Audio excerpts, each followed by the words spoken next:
كل سوريا معزومة لعندي يا شباب يوم الأحد، ذابح 50 خروف. كل سوريا، الحاضر يعلم الغايب، الكل قولا واحدا من دون استثناء، ذابح 50 خروف. بدنا نعبي الدنيا لحمي. يا حبيبي يا أخي يا أبو عمر يا صاحب المطعم البيت الدمشقي، طيب 150 خروف وعملت العزيمة لكل سوريا، كيف زبطت معاك؟ شوفوا لي هذا، هاي مجاعة ولا عزيمة؟ شوفوا الفيديو هذا. يعني ما بتزبط معك انك تعزم يعني سوريا كلها على 150 خروف، ما بيمشي حال هيك. وامر بديهي انت عاملها يوم الجمعه وبالجامع الاموي، امر بديهي يصير الازدحام هذا. يعني هذا لازم يكون لك حاسب حسابه قبل ما انك تعمل هاي العزيمه. نحن ما بنعرف ايش في بنيتك، نحن ما بنعرف ايش في بنيته هذا الزلمه يا شباب.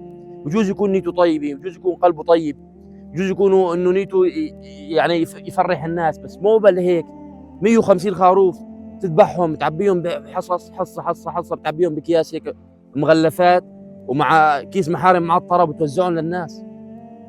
مو تجي على 150 خروف عزمت سوريا كلها من قبل باسبوع مصرح على هالعزيمه هاي. ما بيجوز الامر هذا، بارك الله فيك.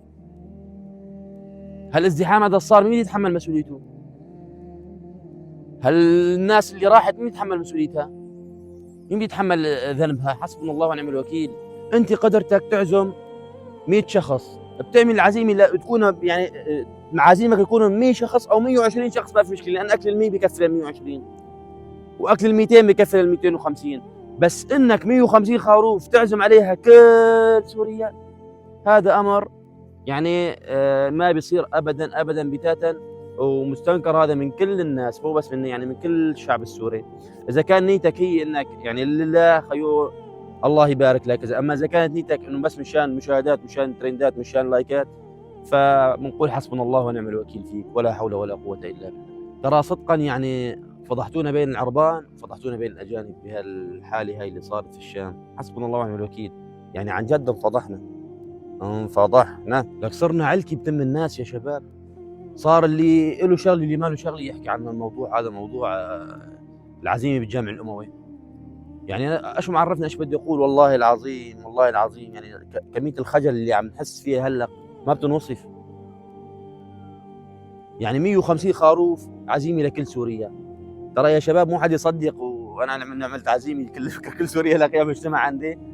يعني عم نضرب مثل، يعني مثال.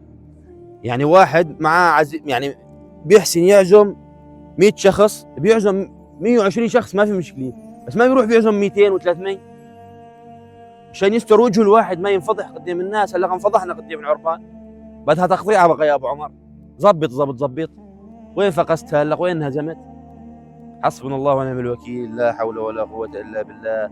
نسال الله عز وجل ان يفرج عن الشعب السوري، نسال الله عز وجل ان يوحد صفنا، ونسال الله عز وجل ان يجمع شملنا، ولا حول ولا قوه الا بالله العلي العظيم. شيروا له المقطع لابو عمر بلكي بيشوفوا.